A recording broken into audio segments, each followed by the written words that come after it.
বেঈমান খাইতেছে কিনা দুনিয়া? তো আল্লাহ তাআলা বলে কুলু ওয়া তামাত্তাউ কালিলান, এই নাফরমান কিছু সময়ের জন্য দুনিয়ার মধ্যে খা, ভোগ কর, ইন্নাকুম মুজরিমুন, কিন্তু মনে রাখিস তুই কিন্তু নাফরমান, তুই কিন্তু পাপী, আমি কিন্তু তোরে ছাড়বো না। কবরের প্রথম রাত থেকে হাসরের ময়দানে আমি দেখবি তুই বান্দা আমি কত কঠিন, কত কঠোর, তোরে আমি দেখাবো। ভাত খাইতে লইছে খাও, ভাত খাইতে লইছ খাও বান্দা, এখানে আটকামু না, এখানে আমি জানোয়াররাও আটকাই না, আমি জন্তু জানোয়াররাও খাইতে দেই, তোরে দিতাম না কেন বেটা, খা বেটা।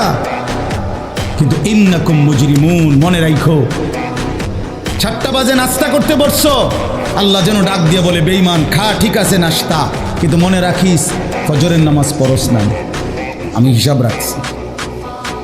রাত 10টা বাজে খাইতে বসছ বেঈমান, ঠিক আছে খা, কিন্তু মনে রাখিস এশার নামাজ পড়ো নাই। ঘর করলা, ফার্নিচার বানাইলা, ঠিক আছে থাকো, তো মনে রাখো এগুলো সুদের টাকা, এগুলা কাস্টমারের ঠকাইয়া মিথ্যা বইলা ওজনে কম দিয়া ওই টাকা আমি জানি, আমি বান্দা দেখব। ওয়াইলুন ইয়াউমাইযিন লিল মুকাদ্দিবিন, আবার বলতেছে আল্লাহ মিথ্যাবাদী নাফরমান তোমাদের জন্য বড় বেশি দুর্ভোগ, লাঞ্ছনা, আযাব তোমাদের জন্য। এই জন্য আল্লাহ তাআলা বলছেন।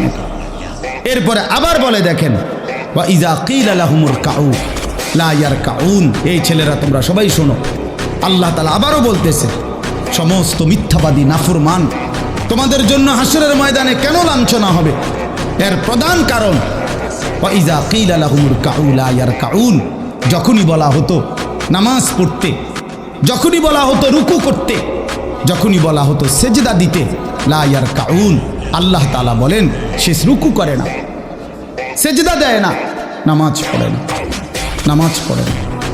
আল্লাহ বলেন আমি এতবার বললাম, এতবার বললাম, একটা দিনে 5 বার মসজিদে আজান হতো, একটা মহল্লায় শুধু একটা মসজিদ না, এক এক ওয়াক্তে এক একজনের কানে কমপক্ষে 10টা মসজিদ থেকে আজানের আওয়াজ আসে, ঠিক কিনা বলে? কি রে বান্দা এত শক্ত হইলি কেমনে বান্দা, আমার এত বড় আসমান ও জমিন দিয়া, এত বড় কায়নাত দিয়ে বান্দা আমি তোকে লালন পালন করলাম, বিনিময়ে তুমি একটা সেজদাও দিলা না।